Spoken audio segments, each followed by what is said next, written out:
This is the 14th and final chapter of Dirk Braunstein's Adorno's Critique of Political Economy, translated by Adam Baltner.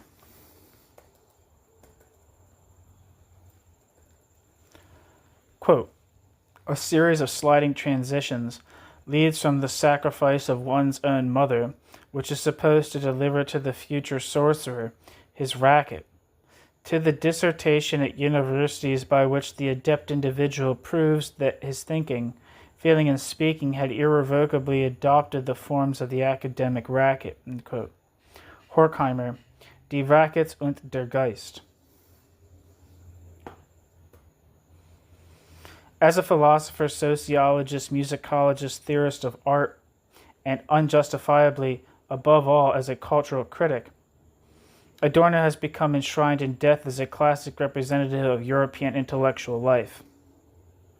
Footnote, quote, I shudder to find myself referred to as a cultural critic.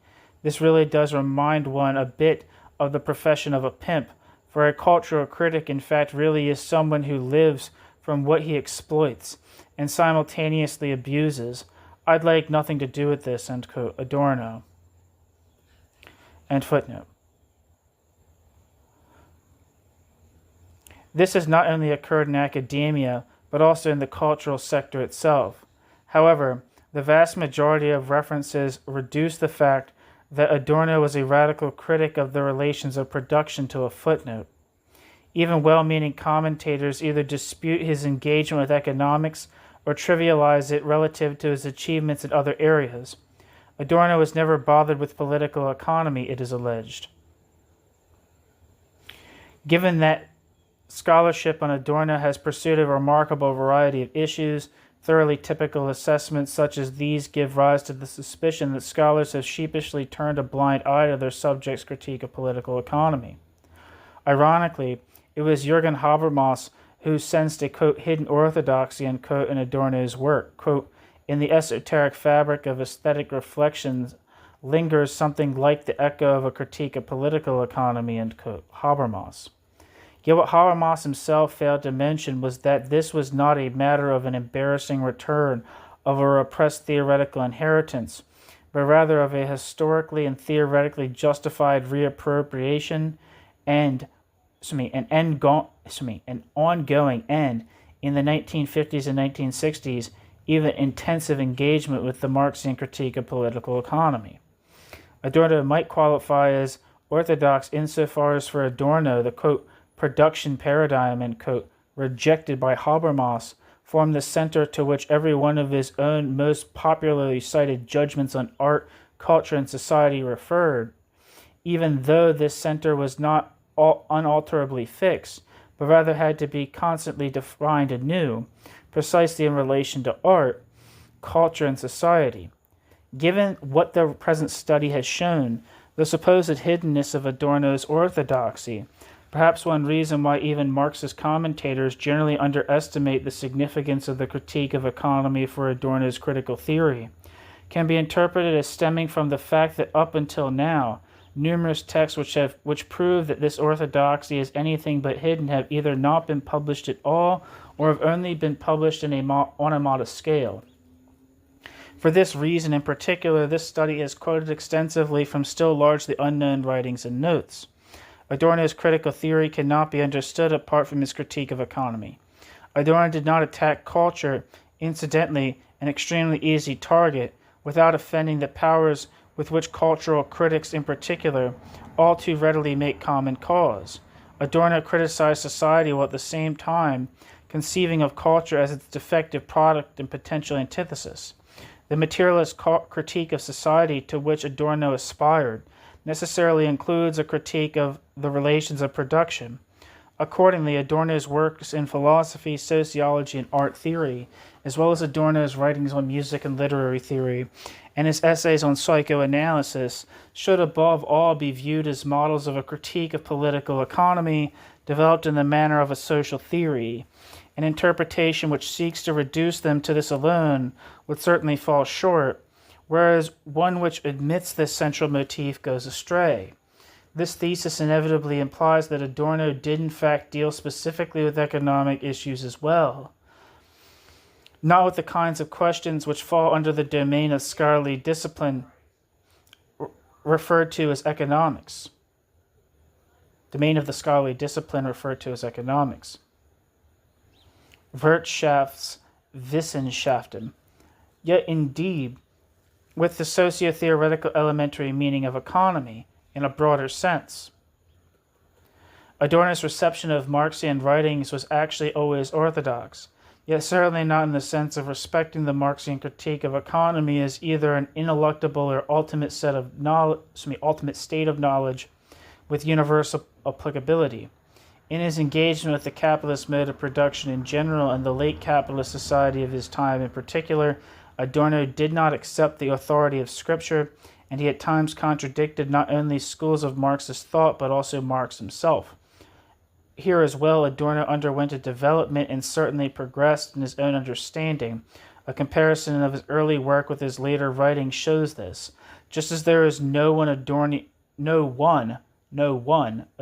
Marxism which reached maturity at a particular point in time, so too is there no eternally valid program of critical theory which was set down at a particular point in time and only fleshed out in later years. If one recognizes in Adorno's 1931 inaugural lecture something of the, quote, dreamlike anticipation, end quote, which Adorno himself retrospectively identified in his early writings, one should surely assume that the work, which was drafted here in a dreamlike manner, still had to be done.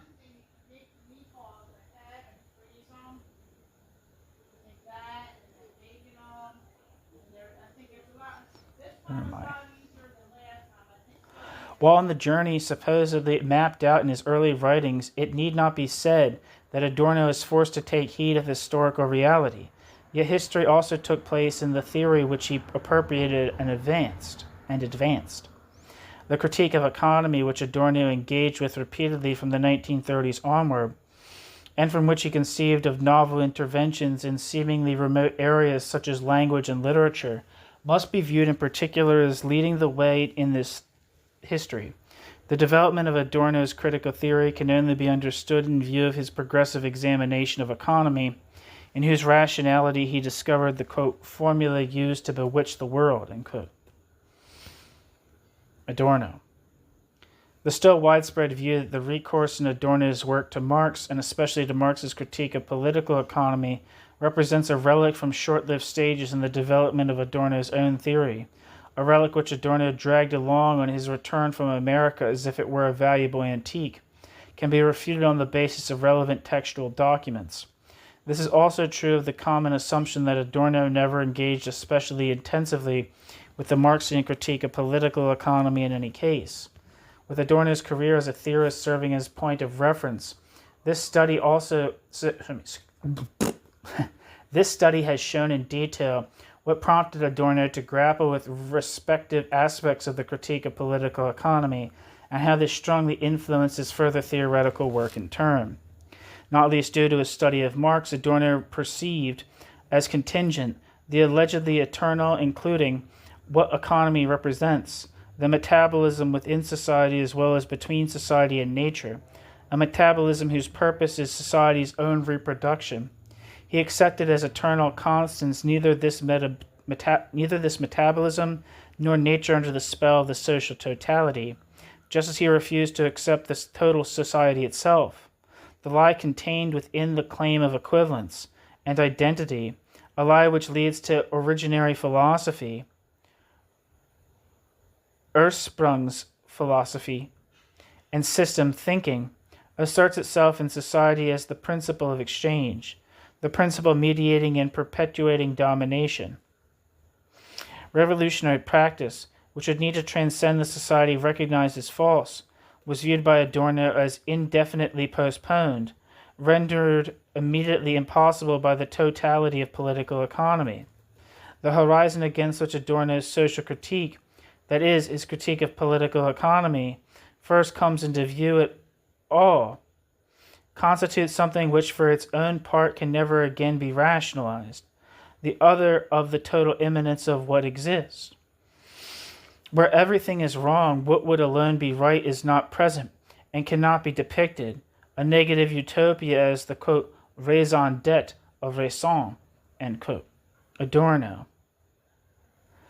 The frequent question of whether emancipatory reforms should then generally be rejected compels the tautological answer that a better world would be better than a worse world, even if the former were itself not yet good. For Adorno, in any case, the indefinite foreclosure of the path to a liberated society was no reason to reject any and all practice out of resignation. Footnote, be it noted that Adorno was not merely a resident of the ivory tower, but attempted over the course of approximately 600 speeches, public conversations, and interviews to bring his critical theory into effect. End footnote. Participation is betrayal, but whoever does nothing flees into the quietism urged from all sides. Adorno's efforts were directed towards preventing the worst while hoping for the best. The claim that there is no right life in the wrong life means one must fight within the wrong life against one's own powerlessness for a right life. According to both Adorno and the existing state of affairs, this is a fight which would be able to be most effectively waged with a critical social theory. Quote, today, precisely the overwhelming supremacy of that which now simply exists has become blindness, ideology, and what I mean is that it is up to the responsible spirit to wage resistance precisely at this site, in the sense meant by Marx when he spoke of the ruthless criticism of all that exists more than a century ago. It seems to me that the duty to do so grows proportionately to the irresistibility of what simply exists. End quote. Letter from Adorno to Konrad Kurte, 26th of March, 1968. In 1843, Marx wrote of the, quote, ruthless criticism of all that exists, end quote. In multiple passages in his own work, Adorno makes recourse to this Marxian phrase to elaborate his own understanding of critique, something he does succinctly in Kritik des Musikanten. Quote, not everything which goes to the extreme in one dimension or another is radical. Rather, only that is radical which, in, quote, ruthless critique of what exists, end quote, attacks the negative condition at its root, end quote. Adorno. End footnote. And that's the end of chapter 14 of Adorno's Critique of Political Economy by Dirk Braunstein and translated by Adam Baltner. It's also the final, it's also the end of the book as a whole. So I finished the book. Thank you so much for listening.